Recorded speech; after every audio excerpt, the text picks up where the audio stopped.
muito sejam bem-vindos ao canal. Eu me chamo Marcos e hoje eu estarei trabalhando com vocês uma coisa que sempre surge em nossas mentes, que está relacionado à seguinte pergunta: o povo da antiguidade tinha conhecimento científico e tecnológico? Hoje nós veremos através da leitura de alguns textos bíblicos que sim, os homens da antiguidade, os seres humanos da antiguidade tinham sim conhecimentos relacionados à astronomia, relacionados à geologia, relacionados à própria física, à biologia, à química. E nós veremos que esses seres humanos do passado também, através desse conhecimento, trouxeram ao mundo certos rituais. Importante destacar, primeiramente, que rituais são todas as atividades que eu faço, as quais eu modifico alguma coisa, certo? Para poder obter outra coisa, certo? Então, os seres humanos da antiguidade, eles tinham certos conhecimentos para fazer isso. E nós veremos hoje na meditação aqui de alguns textos. Antes de começar, a gente conhece que ultimamente, se tem trazido, a ideia de que nós somos a civilização mais tecnológica por conta dos avanços nas áreas da medicina, das áreas biológicas aí, ciências biológicas, por conta dos avanços nas áreas de química, de física, de conhecimentos relacionados à geologia. Acreditam-se que nós somos os mais avançados e os povos da antiguidade viviam em cavernas, viviam desprovidos de conhecimento, desprovidos de tecnologia, de recursos, e hoje nós veremos que não. Primeiramente, não sei se vocês devem conhecer, mas existe o símbolo que Raul Seixas e muitos roqueiros utilizavam e utilizavam nas bandas de rock. Esse símbolo é um símbolo egípcio. Vejam na imagem a seguir.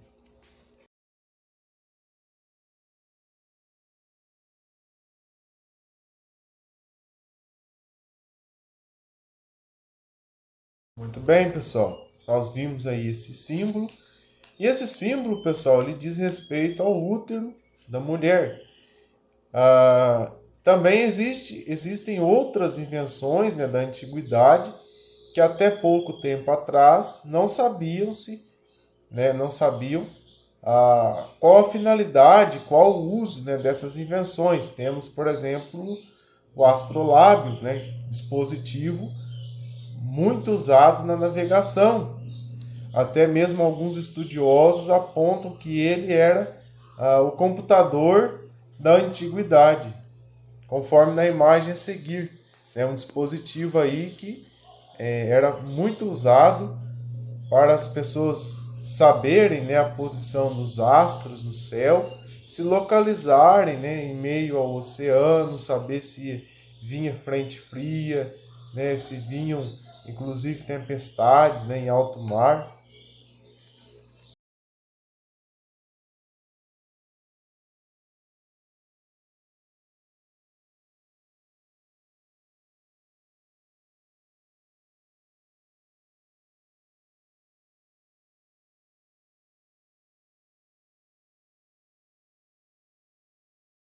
Muito bem, voltando aqui.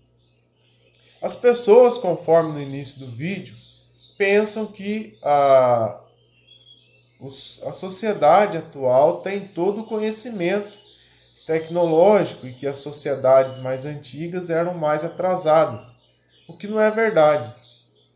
Até hoje, não se sabe ao certo para que e como funcionavam as pirâmides.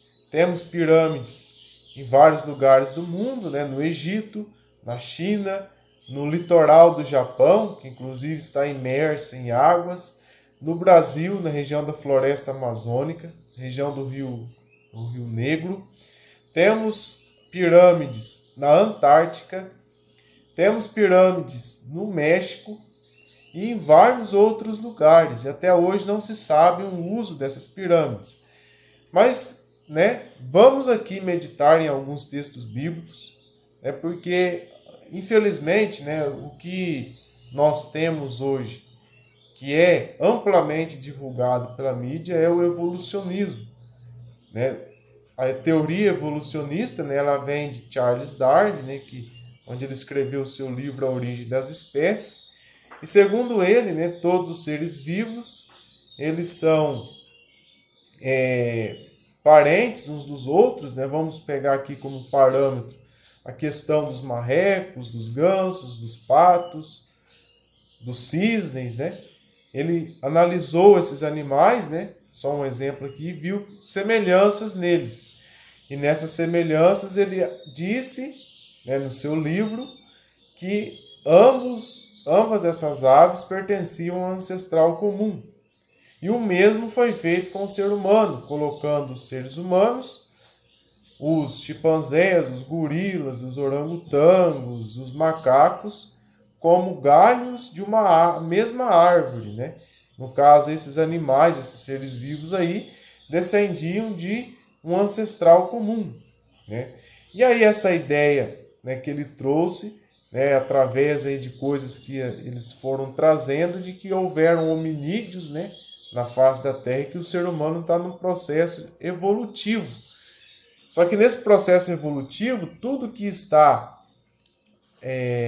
que é mais antigo, ele é considerado mais atrasado. Só que se a gente pega a questão da Bíblia, a gente vai ver que não é bem assim. Que as coisas, na realidade, elas, de acordo com a Bíblia, tá, pessoal? Elas estão num processo de decaimento. Vemos isso na questão do sonho, que Daniel revelou para o rei Nabucodonosor sobre a estátua, que tinha lá cabeça de ouro, depois os peitos de prata, e os metais vão caindo à medida que vai descendo, a visão para as partes mais inferiores dela. Bom, vamos ler aqui para a gente ganhar tempo. No livro de Mateus, capítulo 22, versículo 37. Pois assim como nos dias de Noé, também serão os dias que antecederão a vinda do Filho do Homem. Olha para vocês verem. Serão semelhantes. Então, nós sabemos que Cristo já veio ao mundo, já ressuscitou. Nós estamos aí nos dias que estão antecedendo a sua volta, o seu retorno. E aí ele diz nessa profecia aqui que os dias que antecederiam a sua vinda seriam semelhantes aos dias de Noé. Vamos ver outros textos aqui. Eclesiastes 1:9. O que foi é o que há de ser, e o que se fez, isso se tornará a fazer. Nada há, pois, novo debaixo do sol.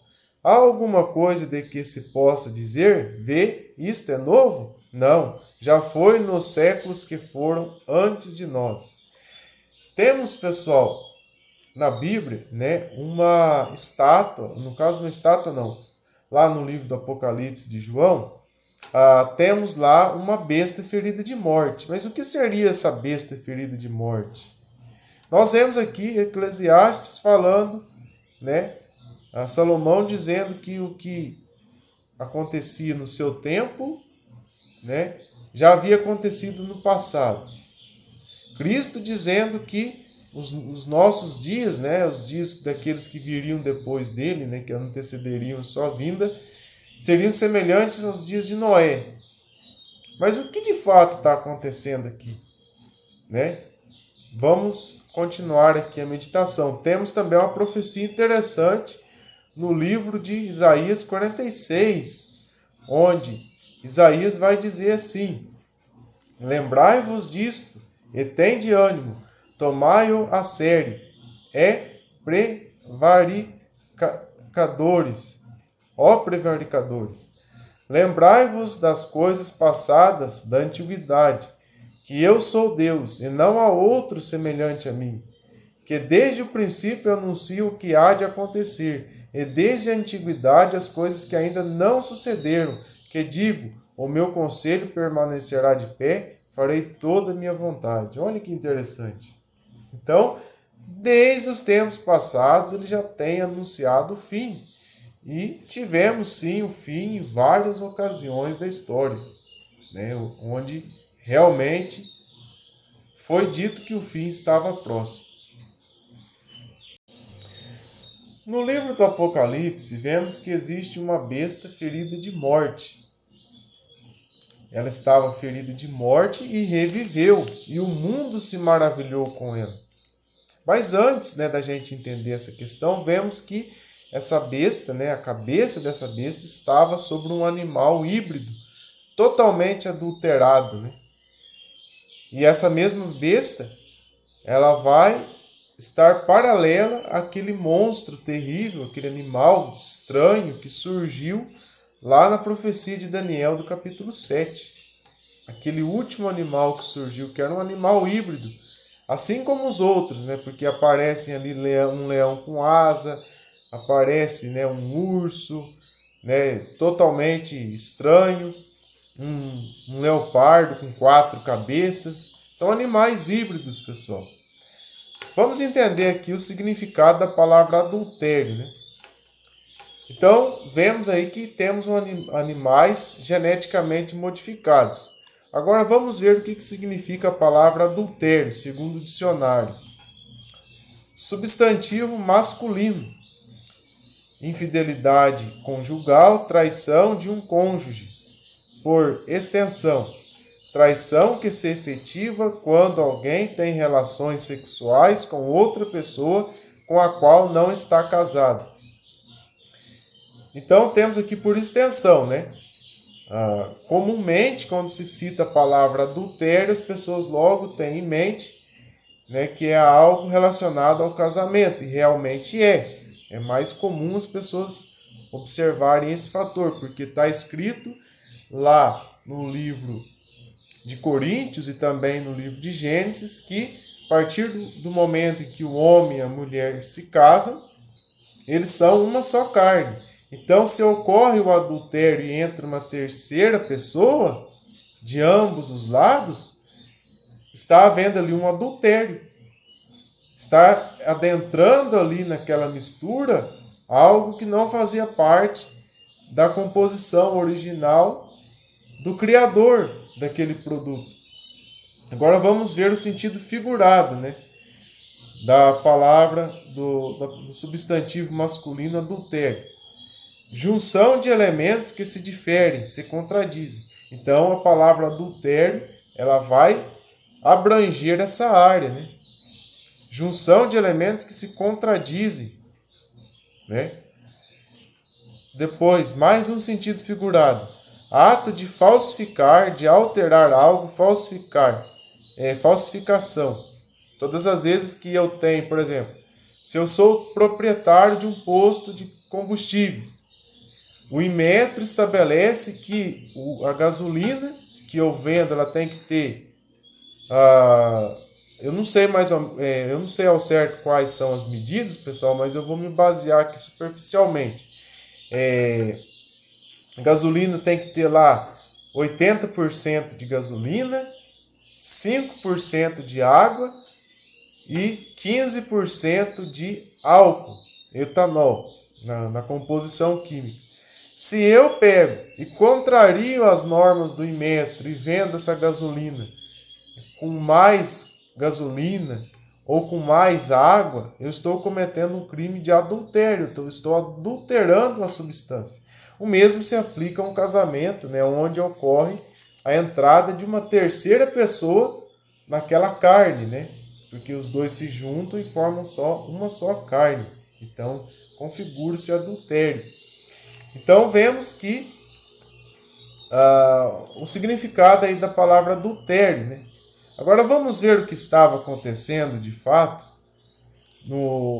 na antiguidade, porque a gente, né, comumente acha que os povos da antiguidade não tinham conhecimento nenhum científico. E todas as vezes que se tem conhecimento científico, conhecimento técnico, as chances de se realizarem o adultério, né, das substâncias dos seres vivos é muito grande, né, com o intuito de causar maldades. Vamos ler alguns textos bíblicos. Gênesis capítulo 6, versículo 6. Então se arrependeu o Senhor de ter feito o homem na terra, e isso lhe pesou no coração. Disse o Senhor: farei desaparecer da face da terra o homem que criei, o homem e o animal, e os répteis e as aves dos céus, porque me arrependo de os haver feito. Então Deus se arrependeu de todos os seres vivos que havia criado. Ele se arrepende de tudo. Por que será? Né?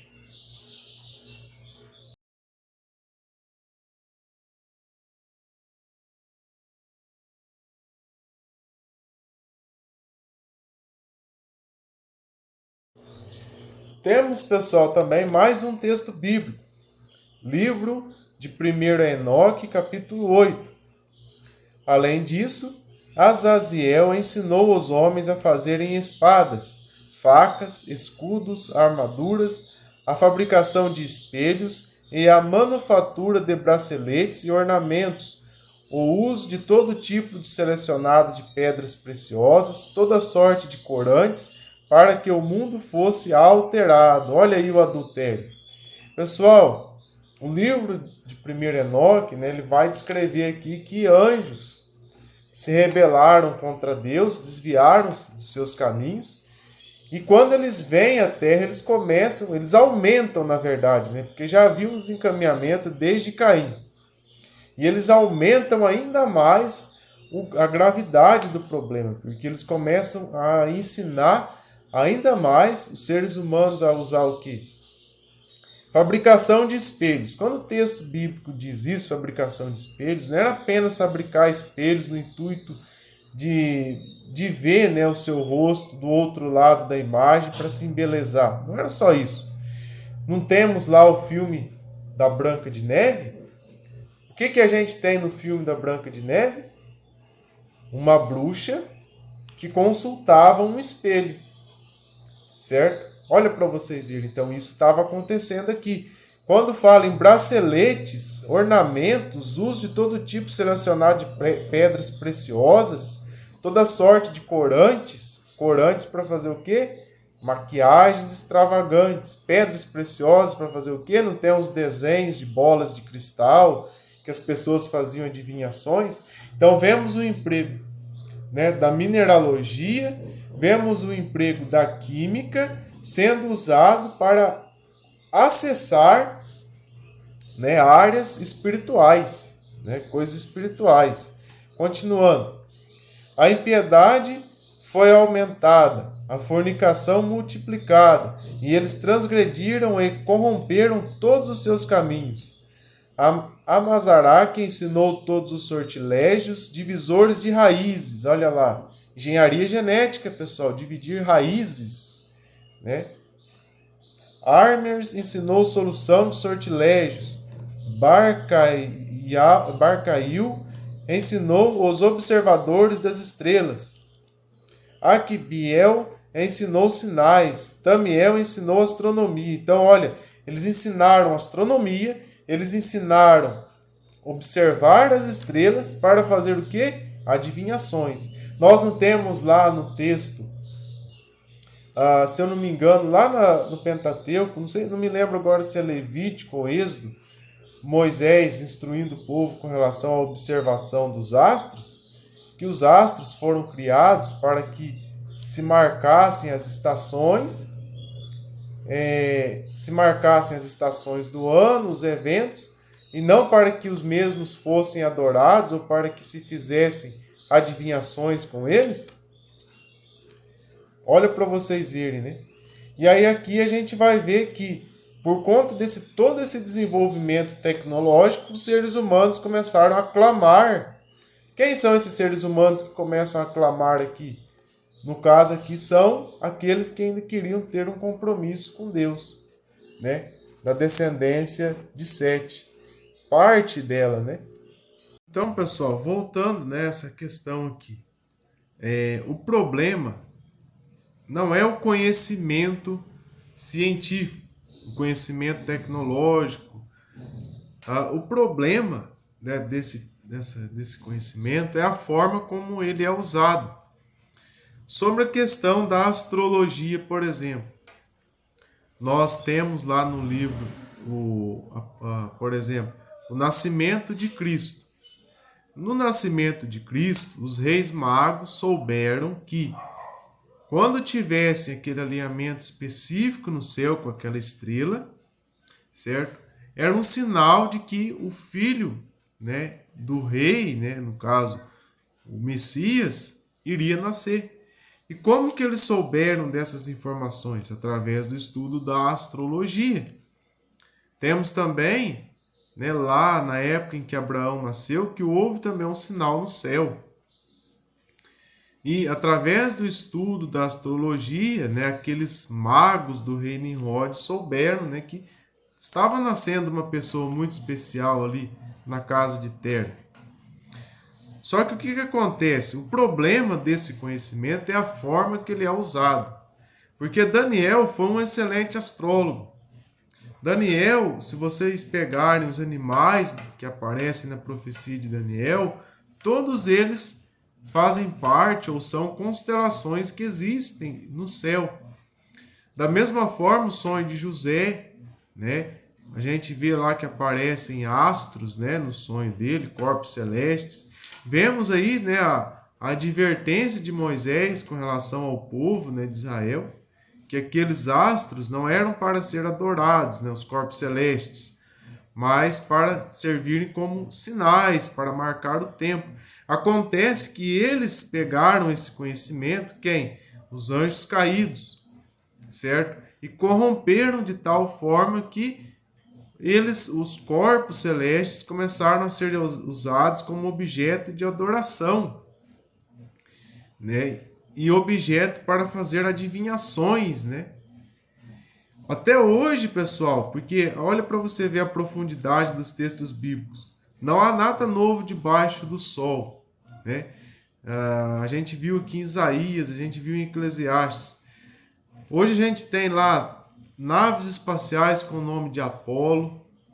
Nós temos nomes, né, de satélites que eles lançam aí com nomes, né, de algumas divindades. Então toda essa idolatria ainda continua, né, até os nossos dias. Vamos continuar aqui, né? Vou trazer para vocês, né, um outro texto que justifica, né, que o mundo antigo, sim, tinha conhecimento das coisas. Eles tinham conhecimento. Por exemplo, o livro onde os magos, os feiticeiros do faraó, quando Moisés se apresenta diante do faraó, faz com que, através do cajado, que as águas se transformassem em sangue perante o faraó. E aí os magos do faraó vão lá e replicam aquela mesma ação. Como que eles replicaram isso? Através do conhecimento científico, que naquela época estava fortemente ligado com a religiosidade. Foram alguns filósofos do século XVIII que separaram a religião da ciência. Mas separaram para o povo comum, como eu, como você, para que nós não tivéssemos o conhecimento correto como as coisas funcionaram e funcionam de fato. Mas eles continuam a fazer isso. Quem já viu falar sobre o CERN, o acelerador de partículas, aquele CERN que está lá, aquele dispositivo eletrônico que está lá na França, na Suíça, quando foram inaugurar aquilo lá, fizeram um ritual à deusa Shiva, né? A deusa Shiva e alguns deuses da mitologia hindu. E eles são religiosos ou não são? Não estão misturando ciência com religião? Estão fazendo a mesma coisa, né? Assim como era nos tempos antigos. Mas vamos lá, né? Assim como foi nos tempos de Moisés, assim como foi nos tempos de Enoque, nos tempos de Cristo, nós veremos aqui um texto que está em mais um livro aí que foi retirado da Bíblia, chamado Evangelho de Pedro, capítulo 10. Enquanto ele refletia sobre o caminho que ele devia seguir, a aurora o surpreendeu. A correia da cela se rompeu a se aproximarem de uma grande cidade, onde havia um ídolo, ao qual os outros ídolos e divindades do Egito rendiam homenagens e ofereciam presentes. Então, pessoal, essa passagem aqui descreve a descida de José, de Maria e de Cristo ao Egito, depois que Herodes ficou irado, né, e estava matando os recém-nascidos, né? No caso, os evangelhos de Marcos, Mateus, Lucas, eles não vão contar com detalhes essa descida, mas o evangelho de Pedro conta.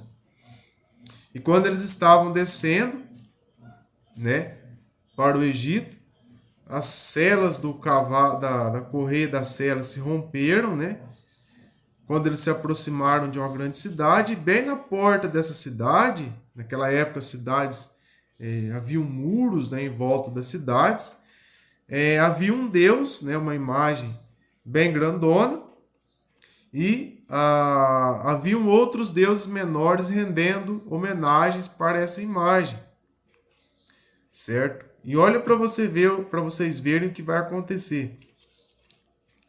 Aos quais era uma imagem grandona e outros ídolos prestando homenagem a ela, né? Olha lá. Ao qual os outros ídolos e divindades do Egito rendiam homenagens e ofereciam presentes. Sempre que Satã falava pela boca do ídolo, os sacerdotes relatavam o que ele dizia aos habitantes do Egito e de suas imagens. Então haviam sacerdotes que cuidavam dessas imagens e Satã, né, através, né, dos seus poderes ali espirituais, ele conseguia falar através daquela imagem. Não temos lá no Apocalipse de João que a imagem foi dado fôlego de vida para a imagem, para que não só falasse, mas para que fizesse com que fossem mortos todos aqueles que não a adorassem? Quem fez aquela imagem? Os seres humanos, certo? Então, uma imagem que tem o quê? A inteligência artificial.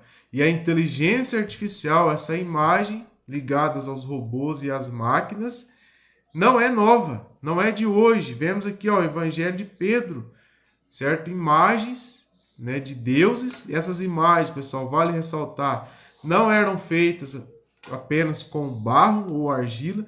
Elas eram feitas de ouro, elas eram feitas de prata, elas eram feitas de bronze, né, que é uma mistura do estanho com o cobre. E todos esses metais são altamente condutores elétricos, são excelentes condutores elétricos. E o espírito, ele é elétrico. De tanto que ele é elétrico, que quando uma pessoa tem uma parada cardíaca, né, o que acontece? Eles usam aparelhos de choque elétrico para tentar reanimar essa pessoa. Então o espírito é elétrico, né? A nossa visão ela é elétrica e magnética, de tanto que tem lá as várias cores, né? E nós conseguimos enxergar apenas do ultravioleta ao violeta, se eu não me engano, é essa a palavra, do ultravioleta ao violeta. Outros seres vivos enxergam menos, outros enxergam mais cores diferentes, né? Então, está ligada essa questão. Então, vemos aqui, né, a questão de que, na época de Cristo aqui, já havia esse conhecimento, onde as imagens se comunicavam através da ação de entidades malignas. Continuando, pessoal, o nosso estudo. Vamos ler agora, né, no livro dos Justos, capítulo 2, versículo 18. E ela concebeu novamente e deu à luz um filho, e chamou seu nome de Jubal. E Zila, sua irmã, era estéril. Naqueles dias não tinha filhos, porque naqueles dias os filhos dos homens tinham começado a pecar contra Deus e a transgredir os mandamentos que ele havia ordenado a Adão, para serem fecundos e se multiplicarem sobre a terra. E alguns dos filhos dos homens forçaram suas esposas para beber um composto que as tornavam estéreis, a fim de que elas pudessem manter suas formas e sua beleza não desaparecesse. Olha aqui para vocês verem. Desenvolveram um cosmético que mantinha a beleza das mulheres, né? Impedia, retardava o envelhecimento da pele, né? Envelhecimento do corpo. E esse cosmético ainda causava a esterilidade das mulheres, né? Impedia elas de engravidar. O mundo antigo tinha conhecimento ou não tinha? Temos visto que sim. Então, que besta ferida, que cabeça da besta ferida de morte é essa? O conhecimento técnico e científico. Vamos continuar aqui. No livro Testamento, no Testamento de Rubem. Livro Testamento de Rubem, capítulo 4. Capítulo 4, versículo 4. De muitas maneiras a mulher egípcia insistiu com ele, mandou chamar feiticeiros e ofereceu-lhe porções de amor. Porém, o firme propósito de seu coração não cedeu às astúcias daquela mulher. Aqui Rubem escreve, né, um testamento para os seus netos, para os seus filhos, e nele ele adverte eles a respeito das mulheres, né, que tem alguns tipos de comportamentos, que nós veremos no capítulo 5. E aqui nesse capítulo 4, ele está se recordando a esposa de Potifar, a qual queria que José se deitasse com ela. E José se recusou a deitar com ela. E vemos que ela se recorreu à ciência, ela se recorreu ao conhecimento técnico e científico. Ela buscou o quê? Porções, né, com seus feiticeiros, né, de modo a tentar hipnotizar, a encantar José. Olha para vocês verem, né, que quando o conhecimento técnico e científico é usado para o mal, os resultados são catastróficos. E para piorar a situação, né, para reforçar, né, de que essa besta ferida de morte é esse conhecimento técnico e científico, né, esse conjunto da obra, né? Vamos continuar. Testamento de Rubem 5, versículo 2. Fujam das prostitutas, meus filhos. Proíbam vossas mulheres e vossas filhas de enfeitarem a cabeça e o rosto, pois toda mulher que recorre a esses ardis atrai sobre si o castigo eterno. Foi desta forma que elas também enfeitiçaram os guardiões antes do dilúvio. Eles olharam para elas constantemente e conceberam desejos por elas. Então vejam aqui, antes mesmo, pessoal, de ter ocorrido, né, o pecado lá, envolvendo os anjos e os seres humanos, as mulheres que os atraíram, né, usavam que enfeites. Quando a Bíblia diz enfeites aqui, não é apenas enfeites assim de pôr uma presilha no cabelo, enfim. Eram coisas ainda maiores, corantes, pinturas nos olhos, outras formas de encantamento que elas usavam, e acabou chegando ao ponto de cair, né, de atrair até mesmo os anjos, né, lá do livro de Enoque, né, que ele vai relatar com mais detalhes, e que Judas também vai fazer menção a isso. Vale ressaltar que esses anjos, eles caíram depois, né, da fundação desse mundo. Houve uma primeira queda antes da fundação desse mundo. Essa queda aqui foi posterior, né? A queda ela é dividida em duas fases. E eles são os mesmos que começaram a agravar ainda mais todo aquele conhecimento, né? A aumentar ainda mais aquele conhecimento que fez com que Deus o quê? Trouxesse o dilúvio sobre a terra. Então, vocês entendem o que é a cabeça ferida de morte? Deus, quando ele interveio sobre a geração ali de Matusalém, de Noé, naquela época ali, ele interveio sobre a terra por conta dessa besta, desse conhecimento técnico científico que estava sendo usado para o mal e para escravizar os seres humanos. Mais tarde, esse conhecimento de novo começa a ressurgir e Deus, ele intervém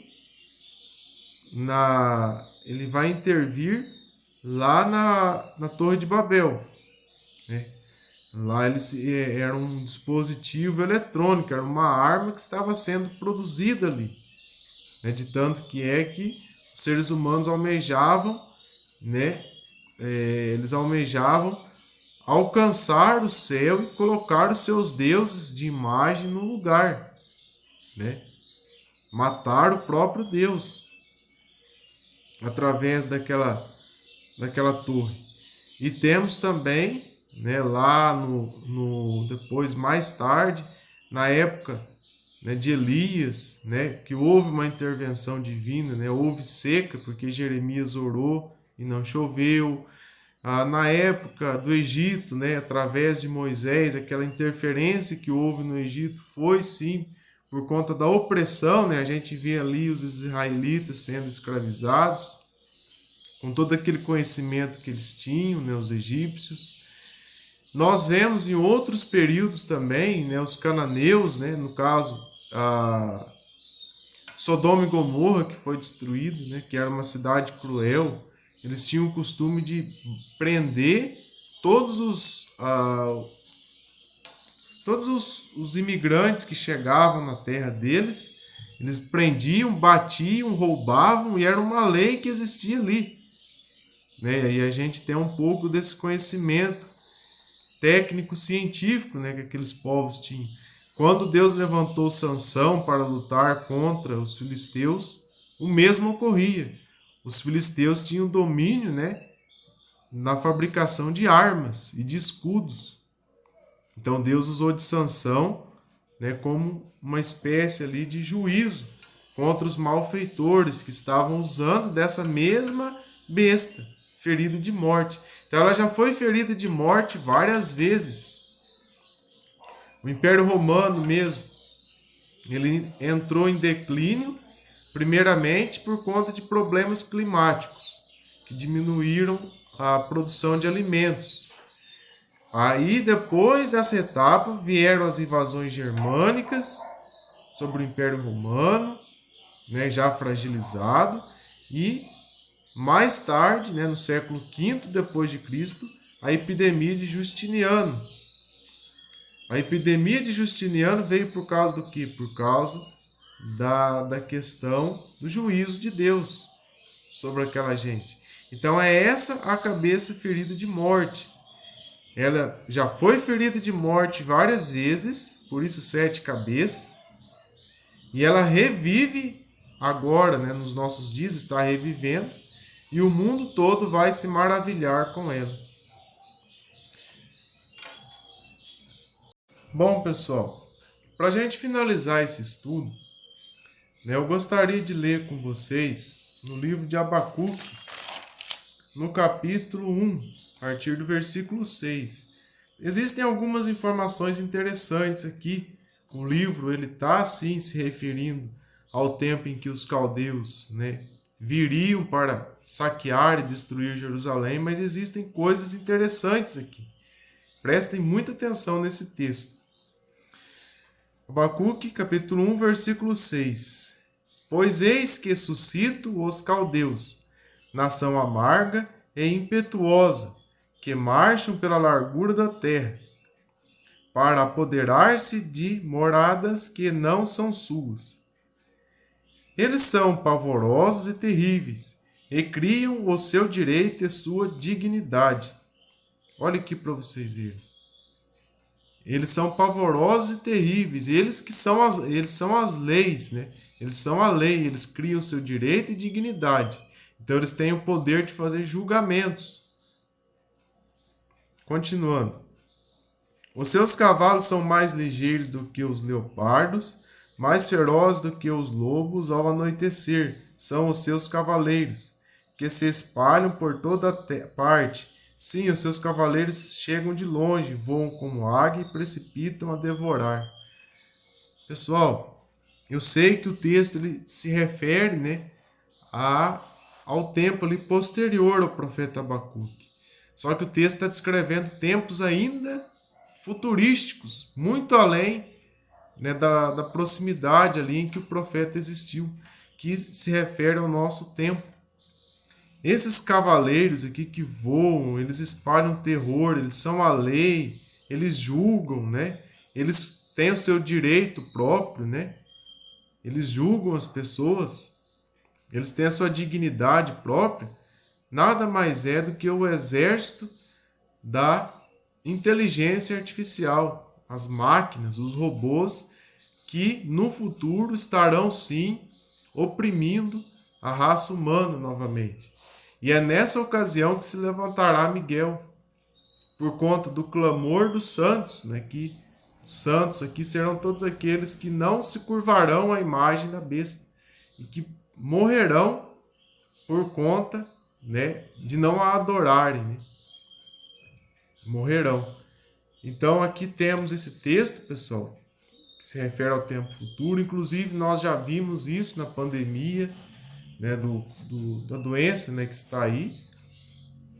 E vimos que robôs, né, máquinas inteligentes, estavam andando nas praças, né, na Coreia do Sul, inclusive, andando nas praças e mandando as pessoas irem para casa.